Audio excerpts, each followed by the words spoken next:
The number you have reached, 911, has been changed to a non-published number. You're listening to UCW Radio. In your face.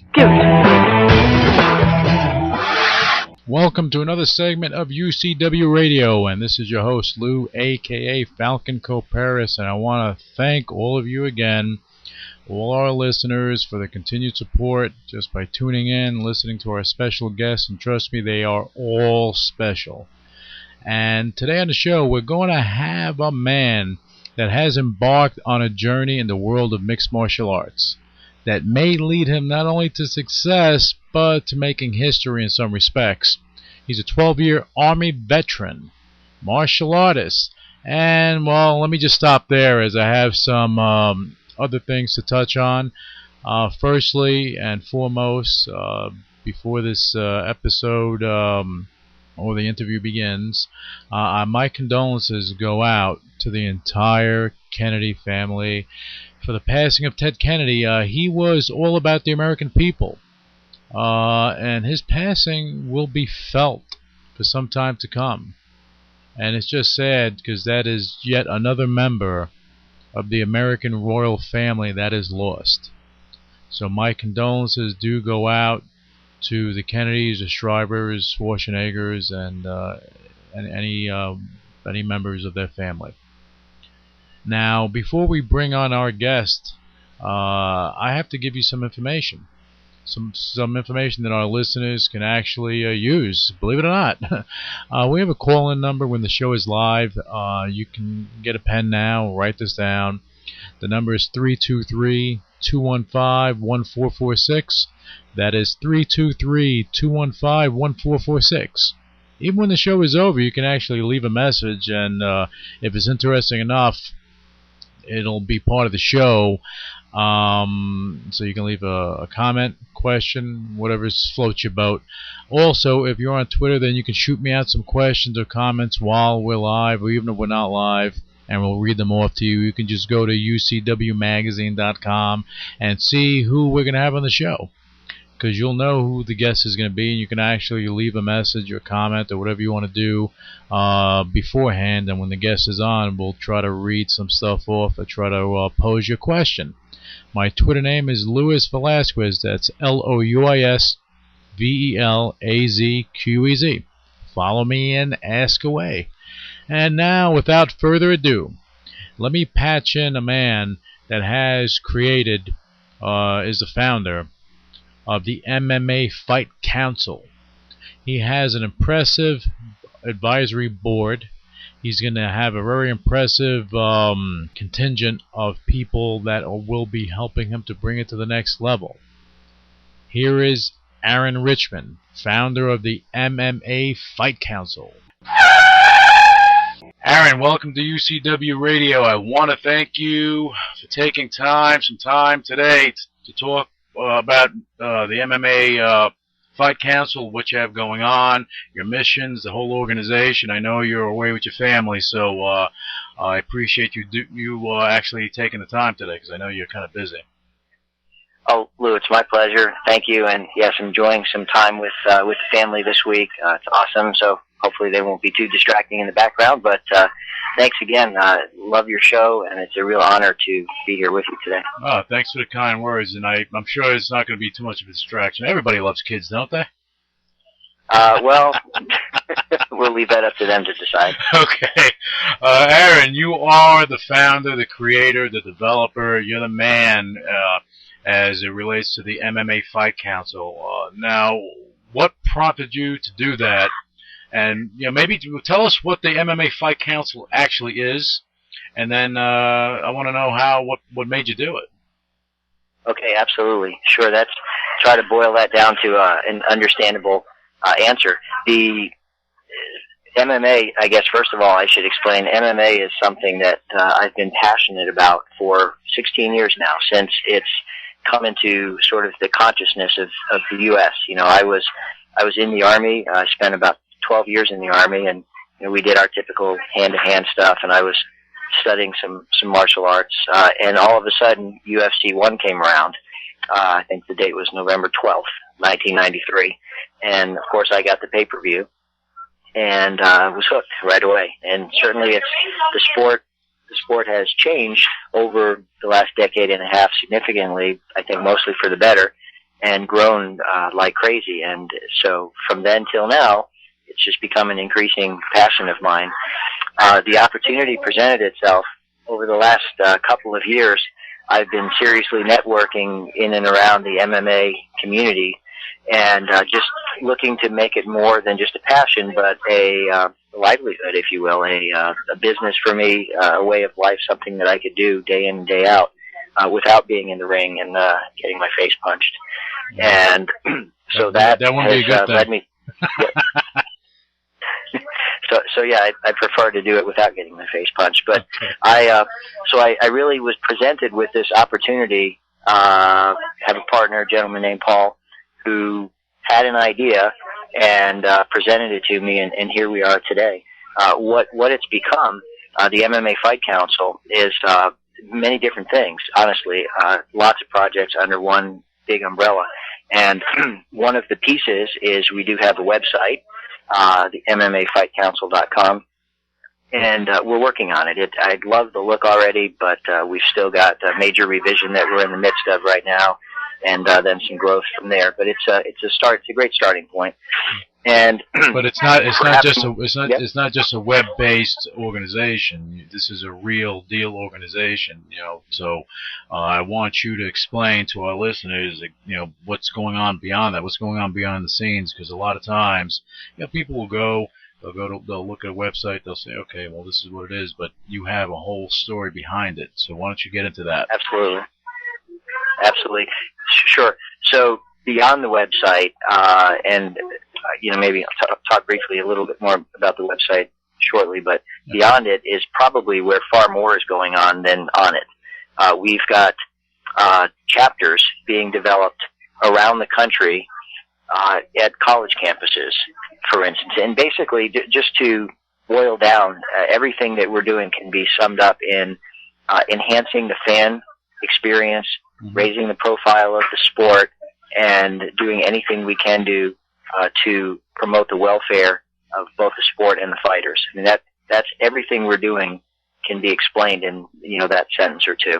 Okay. But what it is that we're doing now towards that end, we're developing chapters around the country at colleges, college campuses, because those guys and girls love the sport, and so we're looking to have very active face-to-face type chapters in these college campuses where guys would come together to watch fights. Guys would, who knows, maybe have UFC video game tournaments. I mean, have engagements where we bring fighters out to events and have them meet the chapter members and so forth.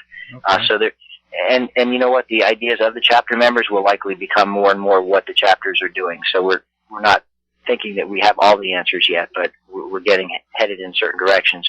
We've got country representatives that we're obtaining. We're looking for currently and putting in place. We've got one in Scotland. We have one in England. We probably have one in Italy.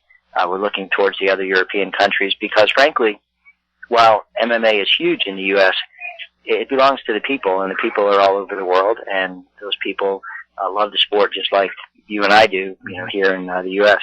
So we're doing that as well, and the same idea holds true. We're looking to have face-to-face events, gather around pay-per-views. Obviously, their situation's a little bit different in the around the world with what they can see where, but we're going to figure out how to really bring them into the sport more than ever. And state coordinators, we're actively looking for and recruiting state recruiters to build state chapters of the MMA Fight Council as well. So we're really working hard beyond the website at making this a real organization, and it's happening fantastically. People are excited, they're getting energized, and they're feeling like, wow, I can come together with other people that love what I love, and this has never happened before. So yeah, it's being very well received. It's growing a lot. We are other projects that we're doing that are going to have a positive effect on people, on the sport. We're writing a book right now. We're having various authors writing on different topics relating to MMA. Okay. That book, the plan is to have that book published by the end of the year. We are looking next next year, some of the couple of big projects we're looking to roll out are standardization within and certification within the MMA industry. So areas like gyms, MMA gyms, promotions, management companies, looking to develop best practices and standards and find only those companies that work in the MMA industry that want to adhere to the highest levels of standards that we come up with, with the help of some very successfully run organizations. Currently, we'll put together what we think is a high enough bar that deserves our stamp of approval. So that's a program we're excited about. So you're looking to make a governing body over mixed martial arts, if possible. You know what? In a way, it may build to absolutely, that. Lou. Okay. Absolutely, Lou. Whether it's an official governing body or whether it's a body that just is doing so much right and good for the sport that people can't help but take notice and do something with us. Absolutely. Well, kind of like, you have baseball, you have a governing body. Football, you have a governing body. They set the standards for what you can and can't do. You do have state legislation that puts their own stuff there, but basically their things are more geared towards boxing and even kickboxing events, but not so much mixed martial arts. Especially in New York, I know because I used to go to athletic commission all the time and then do all my stuff, for wrestling and boxing. So, it's a procedure, but I think that some of the states their way of looking at it or handling it is ancient. Oh, absolutely. At best, it's ill-informed. More often than not, certainly outdated, obsolete. Yeah, for sure. And so, at the very least, we're going to have something that's voluntary. People will decide that, I want to adhere to those standards because I want to differentiate myself. I want to be better than the MMA gym down the street, or we want all the MMA gyms to be as good. And I mean, that would certainly be the ideal, where they're all adhering to the best practices, to the best safety standards, best training standards, to so on and so forth. And that's our goal. And if it becomes something that becomes more official down the road than we intend initially, fantastic, because it's not really about us. It's just about helping the sport be stronger, be more legitimized, be more mainstream in a good way, and just accepted more universally. So that's something we're doing there. We are planning to develop a benevolence fund. It may or may not be called that, but a fund where we're going to create this charitable fund that's sort of out of our reach, for appearance's sake, and then put it up there so that people can contribute to it if they want. If they say they love mixed martial arts, as so many do, but you want to help somehow, well, here's a way. You could send a check, you could do a weekly payroll deduction, and the majority of that money would go towards helping injured fighters. See, that is something very interesting, because although you have mixed martial artists that then when they go fight, they do have insurance. I know it's pretty expensive. But what happens, they get hurt. I know with pro wrestling, your insurance is your insurance. You get hurt, you're done. You can't get in the ring, you're done. You can't fight anymore. You can't wrestle anymore. You are over. You're unless you have some background in something or have a backstop as far as making money, or unless you're like a Joe Theismann that has some finance background, it's going to be difficult for you to earn a living. And especially if you're ill and you get sick, and it happens all the time. I mean, you have guys now that are going down that road, whether it be mixed martial arts or pro wrestling. So I think something like that is very interesting. Too bad they, I'm just biased when it comes to wrestling because you see a lot of crap that goes on. But too bad they don't have anything like that. But I think they are developing something like that. But it's good that you are, and I'll just let you continue to talk about it. I just wanted to interject because I am the host. I appreciate that. I am the host, so there. Well, and absolutely, it's your show and your mic. But seriously, there's such a lack. There's such a gaping hole in this part of the sport. I love the sport. So many people love the sport, and they'll say it and they'll talk about it. And if they hear in the news that a fighter in the Midwest, was going for a takedown, got tangled up, landed on his head, and is now paralyzed, if they hear that, because it's not generally the headlines, they'll feel badly. Well, gee, that's a shame. Well, I'd like people to have an opportunity to do more than just feel badly. I'd like them to be able to help the poor guy who's in the hospital paralyzed, whose livelihood was our passion, and doesn't have the insurance that some of us maybe have, and doesn't have the ability to pay the bills. And so now his livelihood is obviously in dire straits, as well as his life in general, not just physically, but to have a life of bill collectors, medical collections. I mean, who wants that? And if we can say, yeah, I love the sport, I love it so much that I want to support the guys who do it. And here's a way, and it doesn't have to be painful. I mean, if tens, hundreds of thousands of people say, yeah, I love the sport, here's $10, here's $20, or, when I was my 12 years in the Army, I probably gave to United Way and other charities all the time, just through payroll deduction, $3, $5 a week. It never hurts. It never hurt me, but hopefully it helped somebody. Right. And that's the same idea. So we're really excited about that. That may be, out of everything we do, ultimately, perhaps the best thing that we do. But we do think we have a lot of great things going on. Yeah, well, I think that is fantastic. I mean, you can even build that to a point that you can have corporations actually offer that to their employees if they wanted to go and donate something or have a deduction out of their paycheck every week.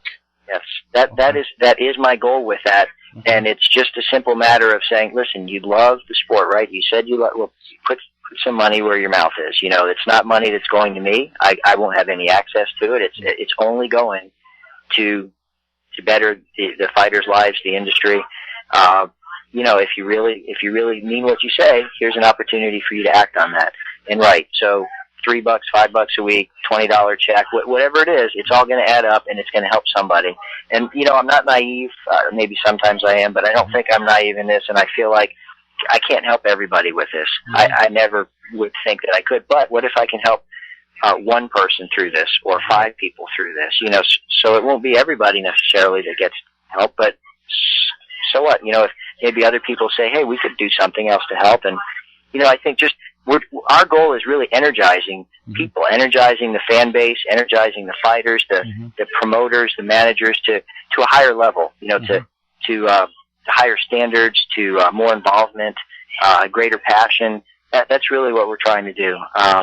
Some other things that we've got going on, we're planning an MMA cruise for towards the end of next year. Okay. Everyone loves to cruise that ever has, I imagine. I love it. And people that haven't, it's an incredible way to spend a vacation. And we're planning to, see how things go, but whether it's 1, 2, maybe 3 fighters that we bring out on a cruise for 4 days or a week, and whatever block of membership we can reasonably accommodate, whether it's 200, 300, 400 or something like that, and we go out, and who doesn't want to rub shoulders with some fighters that they know of, for a week, and eat dinner and pull slot machines and roll on the mats and train, take seminars and classes from them. And so we're really excited about putting that together. So that's another project that we're working on. Here's some other relating back to the site, but again beyond the scope of the site. Some things that we're doing are MMA awards. We've put a writers guild together, and we've got maybe 15 really top-notch writers from around the industry that write for SureDog, the website, for Fight Magazine, for a bunch of other websites as well. Really great guys who are willing to work with us. They'll contribute a couple exclusive pieces a year to our site. So so there is some really cool stuff at the site. Besides the best news from around, we're going to, continue to pull it together. Some rankings we'll pull together for everybody. But then some articles that they won't find anywhere else because they're written for us. And these writers, though, we're going to be using them to do MMA awards, annual MMA awards. Nobody does that, and the sport deserves it. Okay. So again, it's really not about us and what we're doing, but it's just the sport. Why doesn't it deserve to have awards? The ESPYs are out there, and for the last 2 years, they've nominated a couple of MMA fighters, but they never stand a chance against the big boxers. The GSP and Lyoto Machida were nominated this year as Fighter of the Year, but of course Pacquiao won it, and good for Pacquiao. He's a fantastic boxer. I think he's awesome. But anyway, the MMA fighters in the sport deserve their own platform for awards. And maybe a few years from now, we have live award shows, if things go according to plan. But right now we want legitimate awards, and we think that by having a 15, 20-member writers guild who write about these fighters and about this industry for a living, they know a few things about it, and we think we'll have some very, very legitimate awards, and we'll have some Reader's Choice Awards also for members of our community, our MMA Fight Council community. So that's a big thing that we're looking to accomplish. And I'm not shy, so I'll tell you, we're even working on trying to figure out how to put in place a honest-to-goodness, legitimate Hall of Fame. There isn't such a thing, and everybody talks about it and has for 5 or 10 years now. But there isn't one, and so we're talking with some other folks about collaborating and putting together a real, true MMA Hall of Fame. And so that's a very exciting thing, because we just think the sport has grown to a point where it deserves some of these things that other sports have, but nobody, and lots of people agree, by the way, but nobody's really doing anything about it. So we're trying to be the agent for change and create these opportunities, these institutions that should exist and don't. Well, all it does, all it takes is one man, one group to make a move to create change. You know, if anyone has taught us that, it was the likes of Rosa Parks, Martin Luther King, and so on and so forth. Abraham Lincoln. Just one man, one person, one organization to start something, to get the ball rolling. So I think that you're on the path of making that happen, and I know that the community has embraced what you're doing. I know, and this is something we can go over, because I know that you have a lot of prestigious advisory board members on your team. They're on your side. It's not like you pick somebody online, so I'm just going to put their name over here just for the hell of it. You know, these are people that you're actually in communication with, people that want to help your cause. So maybe you can give a rundown of who you have on your advisory board, because I think our listeners would be very interested, because everything that you've said is awesome. Okay, the people that are supporting you or on your advisory board makes it even more legitimate what is going on. So I think our listeners need to understand it. So go for it. Oh, absolutely. Thanks, Lou. It's really true, because it might be that lots of people have had ideas that we have, but they never managed to acquire the resources and the support to accomplish them, and that may be what separates us from so many others. So I really am excited. I'm honored. Just to give everybody an idea about who's supporting us, who's on our advisory board. Our very first advisory board member is Boss Rutan.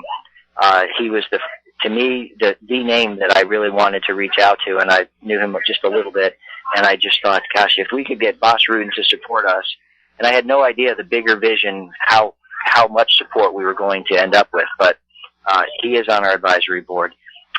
Probably the gentleman that I'm most thrilled to have because of who he is and what he is, Master Alan Goldberg from Brooklyn, New York.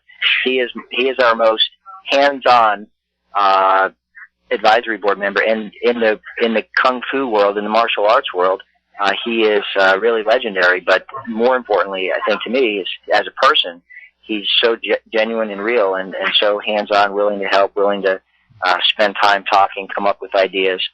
Really great asset to us. And through him, through his efforts, we have some other legends on our advisory board. Joe Louis of kickboxing and karate world championship fame.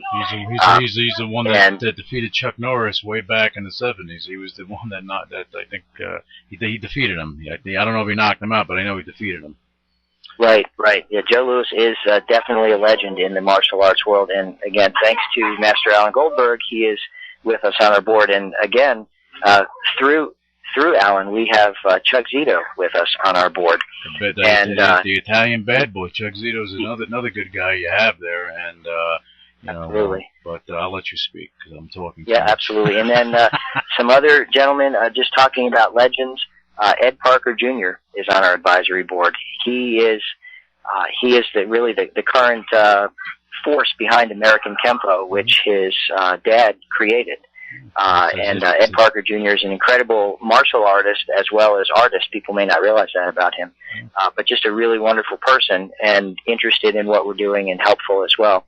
We Parker, have just to interject for a second about Ed Parker. Ed Parker's father You just mentioned it, but people, our listeners should understand that he is the father of American Kempo. He is a legend. He helped train Bruce Lee. Actually, he gave Bruce Lee, Chuck Norris, and a few other people their start in Hollywood. And his son is carrying the torch and moving forward, and he is a great guy. And I'll let you continue. Absolutely, absolutely. Yes, he's a great human being as well as everything that you just said. Yeah, so it's really an honor to have him with us. We have a couple of other New Yorkers that you may or may not be familiar with, but they're really they're helpful and instrumental in what we're doing. One is Scott Schaefer, who is a longtime sports attorney, spent a long time in around the boxing world, and has more recently become an MMA attorney, if you will, working in this industry. He works for the Lustignan firm in New York. I know that. And also we have John Maloof, who is a senior partner at Maloof, Ashford and Talbot, also in New York City. And he is a lifelong martial artist, high-profile international attorney who really, again, likes what we're doing and wants to support us and help us move forward with our goals. We've got Dr. Adam Persky, who many people know around the world as the fight dentist. He provides a lot of the UFC fighters with their mouth guards and so forth. And new teeth if they need them. But That's right. That's right. If you didn't have his mouth guard to begin with and you need some new teeth, he'll help you there too. There you go. And through him and his efforts, we have Dr. Jeff Davidson with us, who is a UFC ring doctor. We also have Elvis Sinasek with us, who many may remember as a former UFC fighter. Always a game fighter, real gentleman of the sport, but a tough guy in the cage. He's in Australia, where he's from. He owns and helps run a school there. He's on our advisory board. We also have this another legend, Doc Hamilton.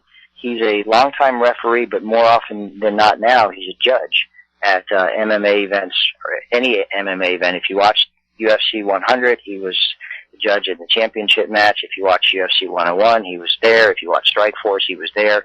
He's a judge for pretty much every major event, and he's with us as well. He's also very active and very great, humble guy to talk to, full of good ideas. John Hackelman is with us. He's the owner of the Pit MMA gym, and he's Chuck Liddell's trainer. Although I doubt he's training him while Chuck's on Dancing with the Stars, but nonetheless, he owns the Pit and is Chuck's MMA trainer, I should say. And then another gentleman that is extremely helpful to us, and we're really honored to have him, is Sensei Ross Greenberg, formerly of New York, owns the Chikara Dojo, and he's in Plainfield, Illinois now. But he's been a really great help with our IT, some of our IT things, and some mailings and so forth. So he's a really humble, helpful, resourceful man that's with us on our board, and we're certainly honored to have him. Another legendary name that we're honored to have is Bernie Carrick.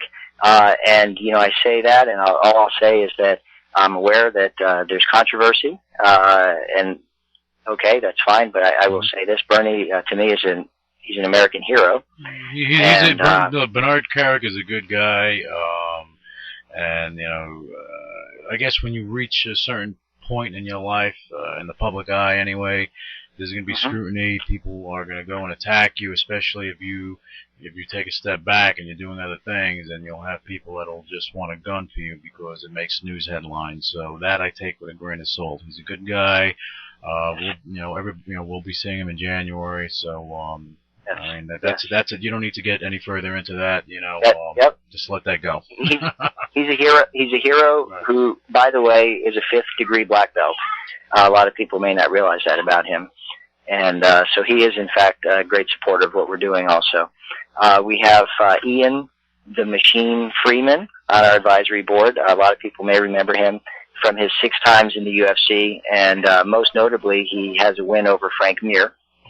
And he was a 3-time UK cage rage champion. Some people say that the UK MMA scene revolves around Ian Freeman. He's definitely a high-profile person in the sport and a supporter of what we're doing, both here and in the UK as well. We've got a gentleman named Professor Daniel Torres on our advisory board. Really great guy. He literally called me yesterday while I was at the beach with my family. And how dare he interrupt you while you're at the beach? What's up with him? What's up well, with you know Torres? what? Here's the thing. I'm so honored by the involvement of these people. Right. I pretty much don't care when they call me. I'm just honored to have them involved with us. And I literally was standing in waist deep water. I forgot that I had my license and my business cards in my bathing suit pocket, and I was in waist deep water holding one of my kids' hands, against the force of the waves, talking to him for about an hour. And until my battery was running down, and I said, I'm really sorry, Professor Torres, but these waves are getting louder, and I can't hear you so well anymore. So, but he's a great guy. He's a 9th degree black belt in V Jiu-Jitsu. Mm-hmm. He has his own Dantor Ruse Jiu-Jitsu system. He works with the Florida State Boxing Commission. He's a kickboxing and MMA referee and judge in Florida, also in Puerto Rico, mm-hmm. Where he's working on some big things over there. Great man, and as well. We've got just a few others. I'll run through them. One is Papa John Gorman, who is definitely an honor to have working with us. He is the commissioner of USA Jiu-Jitsu. Papa John. And all of our members, and that is it's an aspect that I should touch on too in a moment. But we do have the sites available to everybody, but we also have paid membership into the MMA Fight Council community. And that affords a whole slew of benefits, one of which is a membership into USA Jiu-Jitsu. So he is with us. Okay. And also a real honor is we have Carlos Machado on our advisory board. He's not yet showing on our site. That's part of the revision that's upcoming. Mm-hmm. But Carlos Machado is a direct. He's related to the Gracie family, mm-hmm. and he's a Gracie trained 8th degree black belt in Brazilian Jiu-Jitsu. He's quite legendary in his ability to teach and even just in practicing of the art. So he's with us as well. And then another honor, and a different kind of a name than you've heard so far, we have a woman on our advisory board whom I'm so honored to have. She's just such a great addition, mm-hmm. Dr. Sherry Wolkin. Okay. She is a longtime ringside physician. She's been in probably 80, 90, 100 MMA events where she's been the ringside physician responsible for the well-being of the fighters.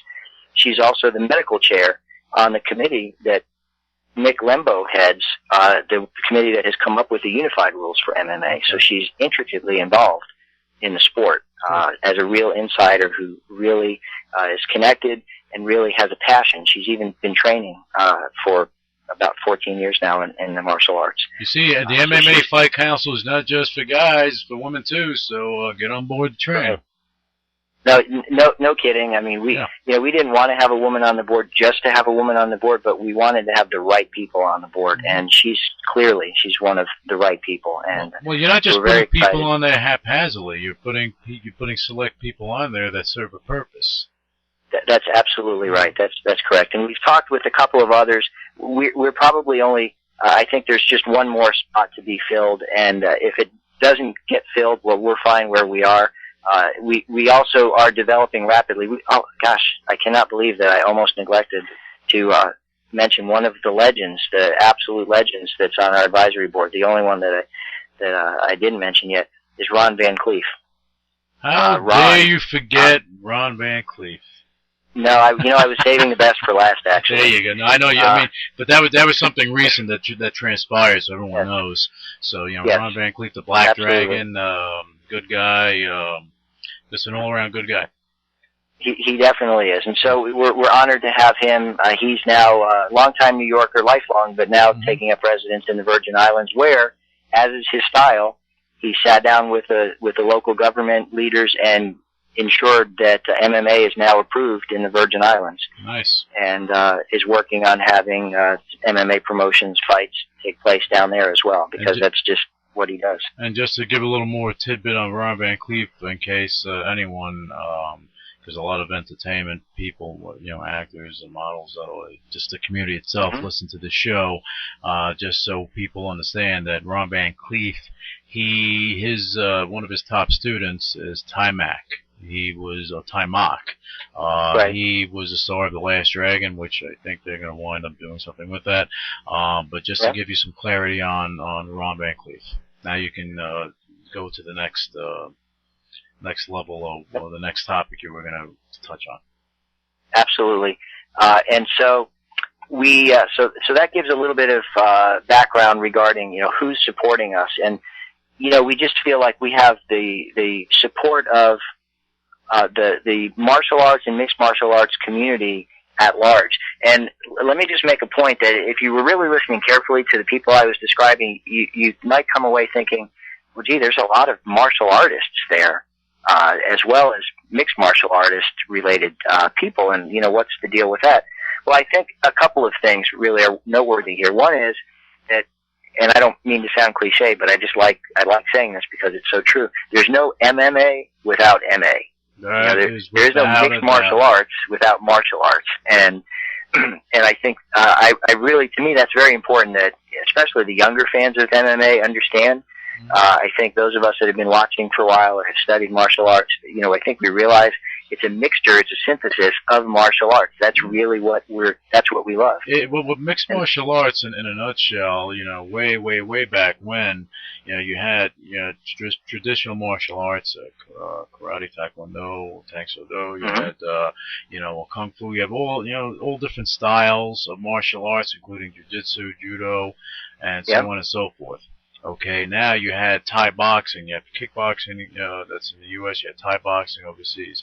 What transpired over time is that people, just like, and I keep touching on this in regards to mixed martial arts, but people could say, probably the greatest mixed martial artist, that probably sparked all the fusion, because that's the word, fusion of styles, is Bruce Lee. No matter what anyone says, that is a fact, because he took the best out of different styles to make it into his own thing, but can go on the ground, fight you standing up, fight you here, fight you there. Mixed martial arts, what is it? It started out as a brawl in a ring, like the Roman gladiators, but it built up and progressed that you don't just have that. There's technique there, there's grappling, there are things there, so actually it evolved into its own sport. Okay, and it evolved into something greater than what it was, because years ago, let's go back 15 years, it was like, okay, we're gonna go in this octagon, or we're gonna go in this ring, and I'm gonna punch your teeth down your throat, and that's it. That's why you have a guy like Kimbo Slice. Is he talented as a martial artist? No. But can he go and brawl? He's a brawler. Yes, you have like Butterbean. He's a boxer, brawler, whatever he is. But then you have the Gracies, which are you have talent. You have Chuck Liddell, Tito Ortiz. You have guys that are out there that are talented, that go in there, they can go in, they can cause damage, but they have skills associated with it. And I just wanted to touch on that. Even Bass, I just wanted to touch on that so that people that are listening to this really get a good idea of what has transpired over the past decade or two. Oh, absolutely. I think that's so important for people to understand, for sure. So I'm glad that you did. And you know what? If you don't mind, I even want to just mention, sure.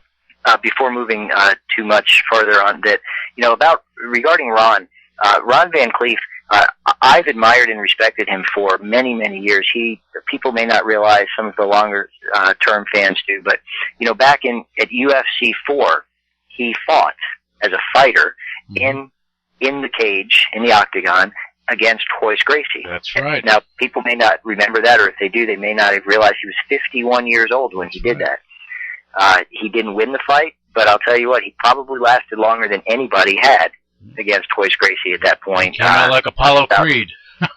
yeah, no joke. He really, really did. And, just lots of respect to him now. And then he was even made the commissioner of the UFC after that for some time, which was incredible. It was a real honor, but it's because of his passion. Now, I point all that out because there's so much about Ron Van Cleef that I didn't even realize, that I think many people don't. He has a documentary coming out, an autobiographical documentary coming out later on in September. Yep, that's right. That when people hear about it, I really hope you'll tune in to watch it, see it. I've actually seen it. He's was kind enough to give me a copy of it, and it's incredible. I won't spill the beans, but there are things about his life that will blow your mind that you never knew. And definitely if you can watch it when it comes out. And he's also just signed a deal for a movie, an actual feature film to be made, the Ron Van Cleef story. So I mean, his life is so much more than people often realize, and so it is truly an honor that he's with us. So again, moving on. We'll wind up having him on the show at some point. Again, he was in California. He's going back home, so when he gets settled in, we're gonna get him on the phone. But he, again, just to touch on him, he's a good guy. Known him for a long time. He's done stuff to help our Karate Kids Online, and over the years. So I mean, he's a good guy. So hopefully his documentary and his film projects and everything he has will do very well, and I think they will, because his story is interesting. But let me ask you this, Aaron. Sure. We went through your vision with the Fight Council, what you're doing with the mixed martial arts, actually the martial arts community as a whole. We touched on that. Now, I need to ask you, what, and again, we don't want to make this a elongated interview, but what is your view on mixed martial arts being blocked in such states as New York? Well, now that's a great question, and I'll give you just a short answer. It's incredibly short-sighted and backwards. It absolutely is, and here's what I mean by that. But there is an upside. It won't be that way for long. Part of what we're doing, part of what the MMA Fight Council is looking to do, is figure out ways to work with. There's only another 10 or 11 states now that have not formally legitimized mixed martial arts in their state, and we're looking for ways to help and work and raise awareness in those states also. That's just another part of what we're looking to do. In New York specifically, though, Rob Walker is the assemblyman there who is championing the cause of mixed martial arts becoming legalized. And that's in New York. Oh, it says Rob Walker. Just make sure you New York MMA guys or your fans that want MMA in New York, you better support Rob Walker, because he's the guy that's going to help make things happen. He is it. I mean, he is literally the guy that is tirelessly pushing the bill. And the bill literally got out of its committee this last time, had plenty of support. In fact, overwhelming support, although there are some detractors still, got out of the committee, but just couldn't get through the rest of the process in time. So it may very well happen this coming year, but it should. But, the long story short is it's very short-sighted. I mean, Madison Square Garden, the center of many people's sporting universe, not having MMA it seems criminal. It doesn't make any sense, and some very legitimate studies have shown that bringing one UFC event, they are the big dogs, into New York City, into Madison Square Garden, will probably generate $12-13 million over that weekend in revenues. Oh, without a doubt. Why wouldn't you want that? Well, you know what the problem is, and this is just from my experience. Let's go back to 95, 96, in that range. UFC was trying to get to New York, this and that. They actually, you had a bunch of congressmen that went, and they petitioned it, and they shut it down. Okay, right. Because we were shut down too. Okay, so that's what transpired at that point, and it was really interesting. But in New York especially, it is difficult to have a boxing match, to have a boxing event. It's difficult to have a wrestling event. That's why the WWE only comes here a few times a year, because you have to go. The taxes are incredible, which you have to pay on the match, whether you generate the revenue or not, ticket sales, whatever. You have to pay that. You have to pay your dues, and then just going through all the other stuff, because all you guys have to be registered in New York. They have to be with the New York State Athletic Commission. They have to have insurance, and then it's high-end insurance, and so on and so forth. And you have to pay for all that. So to have an event in New York, just so everyone understands, it costs a lot of money. So basically, not having MMA in New York, becomes, you have, I guess, some bleeding heart liberals that are out there. Oh, we don't want bloodshed, but something? What's happening? You have kids that are doing this in their backyard. They're doing it. They're doing it in alleyways because there's no way to see it in New York. Same way when wrestling, when they make it difficult to have events because the cost factor is just too high. Okay, to have events in New York. That's why you don't have a lot of pro wrestling events in New York nowadays. Okay, Sure. And it just happens. That's why you'll have more pro wrestling events in New Jersey because the athletic commission is not squeezing them that way.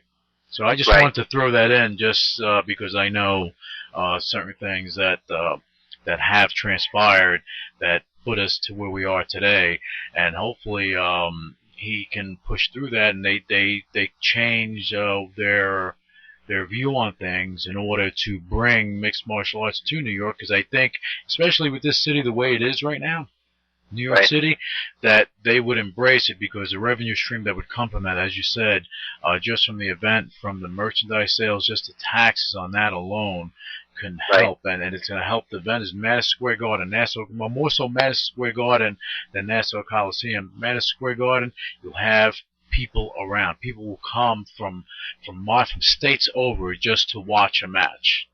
That is that's revenue stream for New York City, and that is a big thing. So hopefully they do push it through. Hopefully with your help and the Assemblyman's help, it'll happen.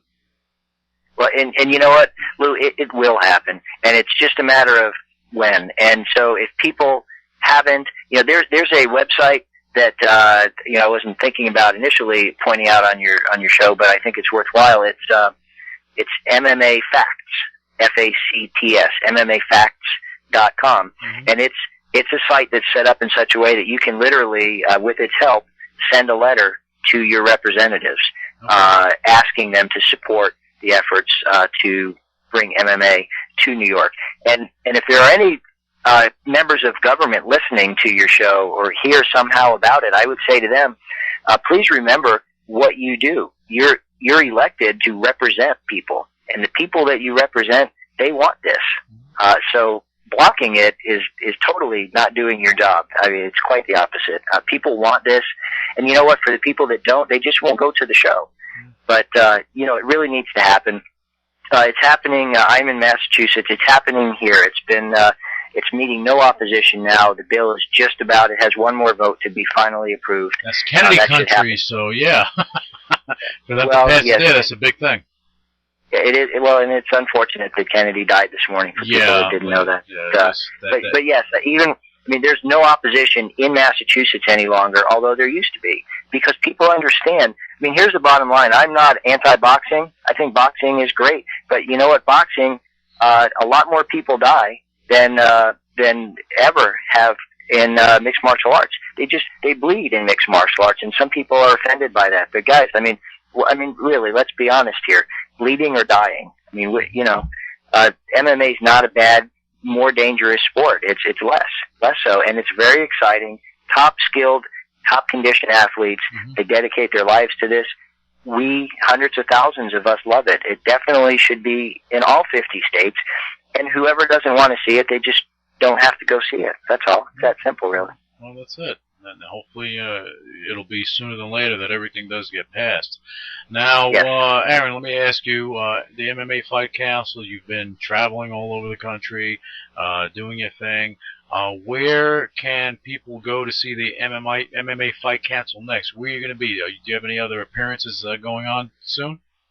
That's a great question. We did launch at the UFC Fan Expo back in July. That was our first foray into the public eye, and what an exciting, incredible experience that was, and just all of the contacts that we made and the awareness that we were able to raise. And then we were able to come, speaking of New York, to the first ever New York MMA Expo that was put on by Carl Kern over at the Fighter Warehouse, New York in Long Island. And that was a great, great show. We had incredible participation from the sport, from some of the top name fighters in the sport. Rob Walker, whom I mentioned, the New York Assemblyman, was there to show his support as we were showing support for MMA in New York. And that was fantastic also. And in fact, Lou, that was where I got to meet you, and it was certainly an honor to meet you and have Alan Goldberg and Chuck Zito there with us, and just really a great time. And of course, Ron Van Cleef was there. Now, beyond that, we're trying to figure out where where next to go. So I guess the shorter answer is we don't quite yet know where we're going to appear next. We're weighing some options. We are a young upcoming company. We have sponsors that have helped us get to where we've gotten so far, and we want to be very careful about focusing our energies and whatever resources we have on building as best as we can. So we're currently waiting to see where we would go next. There are some opportunities in front of us. Some maybe are a little too expensive. Some maybe are just right, and we're trying to figure that all out as we go. So we're really trying to develop the website more fully, the face-to-face programs more fully, and all of these things take some effort and some resources, some money. So we're gonna play it by ear for right now. We're gonna figure out where to go next. We'd certainly love to let you know when we've got something locked down, and let as many people know as possible. Of course, they'll be able to find it on our site, which is MMA Fight Council, which is COUNCIL.com. And how can we're excited about fans? There's nothing better than being somewhere and meeting fans, people that we communicate with online but have not met face to face yet, and so those opportunities have really been exciting so far. Now, how can fans, MMA fans, supporters, so on and so forth, you are the head of the MMA Fight Council. They can go to your website. That's MMAFightCouncil.com, right? They can go and they can communicate with you on there. Are there any avenues other than that they can have easy access to you if they wanted to support you and they wanted to they want to be a part of it, so on and so forth? Because you have a lot of fighters that are probably listening to this, MMA guys that are listening to this, will be listening to this, and they may want to get involved with what you're doing. You have the charity. You have the organization you're looking to build to help injured MMA fighters. That alone should help them, prompt them to assist you. You have your website. You have a lot of other things going on. I'm sure it's just going to grow and grow. You're looking to have the award ceremony and so on and so forth. So how else can they get in touch with you? Sure. It's really simple. I'm right on the other end of my phone, on my email. I live through my BlackBerry, it seems. And I welcome and invite anyone to contact me directly at Aaron, which is AARON, at MMAFightCouncil.com. Okay. So simply Aaron at MMAFightCouncil.com is the way that anybody, anytime, can reach me. And I respond as quickly as possible, often within an hour, certainly within a day, because this is my passion. MMA is my passion that has created this passion of mine, and so I know that there are many people out there that have great ideas. Beyond our advisory board, Lou, we've gotten so many really high-profile, really accomplished martial artists, mixed martial artists that have approached us, and some are of have the resume that we certainly want them to be working with us. So we've created our MMA Fight Council Ambassador Circle. So these are not people on our advisory board, which really is filled, but people who really have a lot to give. They run state organizations of this group or that group, and they have lifelong experience. They've been in the UFC. They're really just people who say, hey, we just want to help. So there's a mechanism in place where certain people will have an inner consultative group, but everybody, every member, they all have a voice, and so that's a big part of what we're doing, is creating a louder voice for the sport, for change, for things that are necessary, for good things. Something that's really exciting, I don't want to forget to mention this, but the Ultimate Fighter TV show on Spike, that's really a big part of what's helped, I don't know if save is the right word, but propel the UFC to the level that it's at today. It brought it mainstream. It brought it mainstream. Say again? It brought it mainstream. That's what happened. Yes, absolutely. I mean, it made a huge, huge difference. And season 10 finished a few weeks ago. I have no idea the outcome. I wish I did. But it's set to start showing September 16th on Spike. The reason that I'm telling you that, because Spike's not paying me to tell you that, is, one, it matters to me because it's a big part of the sport now. The Ultimate Fighter show is huge. This season 10 is all heavyweights. You mentioned Kimbo earlier. Kimbo literally is on season 10 of The Ultimate Fighter. I mean, I want to see what happened. How did he do? I have no idea. Four former NFL players were on the show. I don't know how they did. Now, one of the guys that when I heard he was going to be on the show, I said right away, I think he's going to win, is Roy Nelson. He goes by the name Big Country, Roy Big Country Nelson. Right. Great guy. I followed his career for a while. The reason that I'm talking about this and him in particular is, one, in my heart of hearts, I think he might have won. But two, I'm really excited. He's going to be blogging for us, the MMAFightCouncil.com site. So starting September 16th, when The Ultimate Fighter 10 airs Wednesday night, afterwards, we're going to have a mechanism in place where through our site people can send us questions. Well, hey, what really happened there? What didn't we see in this episode that was going on in the house or in the background, or what was this thing about? And we'll be able to send Roy those questions Wednesday night and get answers from him on Thursday. Oh, good. That's something you're becoming interactive with exactly. with the MMA fans. That's great, Aaron. Exactly. I think you have a lot of great things going on. The MMA Fight Council is young. I think it's going to expand rapidly, and I think you are going to be at the helm of one of the leading organizations in the world of MMA, not just in the United States, but probably, worldwide. If you keep going the route you're going, you have the people with the resumes on there helping you. You're going to have your growth, and it's going to continue to grow, and I just see great things coming out of your camp. Thank you. Yeah, you're welcome. Thank you. And I want to thank you once again for joining us today. It was very insightful on not only what you're doing, but MMA as a whole. And I'm sure that a lot of MMA fighters, fans, promoters that had the opportunity to listen to this interview, they probably have some feedback. They probably have things to say, but I'm sure and I hope that they're going to contact you to support what you're doing. I look forward to that. Lou, would you mind terribly if I spent about another 90 seconds explaining one thing? There's so much, and I get so excited about it that I left out one of our major pieces. Go for it. Very simply this. It's a lot like the AAA for automobiles, but of MMA. We're creating actively an association where we're bringing vendors, schools, anybody that has a product or a service that they offer to the MMA community into our association, whereby our paid members of the MMA Fight Council community will get discounts on anything that product or service that they now buy from these companies in our association. And it's growing rapidly, and it's very exciting. And there is a greater discount, by the way, for military members than for our standard members, and hopefully everybody feels great about that. We think it's appropriate. And so that's a really big. They can find that on your site. That's when they'll join on the MMAFightCouncil.com, right?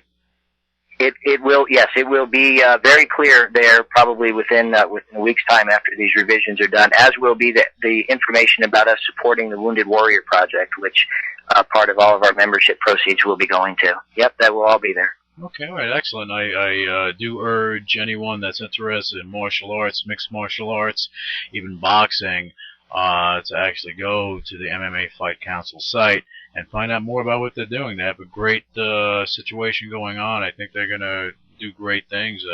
Aaron Richman is a good guy. Has some good guys on his board, from Ron Van Cleef, my buddy Alan Goldberg, Chuck Zito, Bernard Carrick, so on and so forth. So, I think you're destined for great things with this, and I want to wish you the best of luck. But also, Aaron, what I want to do is have you back on the show in the future. As I know, as the months go by, you're going to continue to add things on there. So I like to have you back on, especially as things heat up in the MMA world. Oh, that would be an honor. That'd be great, Lou. We'd appreciate that, and thank you, UCW Magazine. It would be great to do that, sure. Aaron, thank you so much. All right, I'm going to let you get back to your kids. Go enjoy the rest of your holiday, and I will be back with you soon.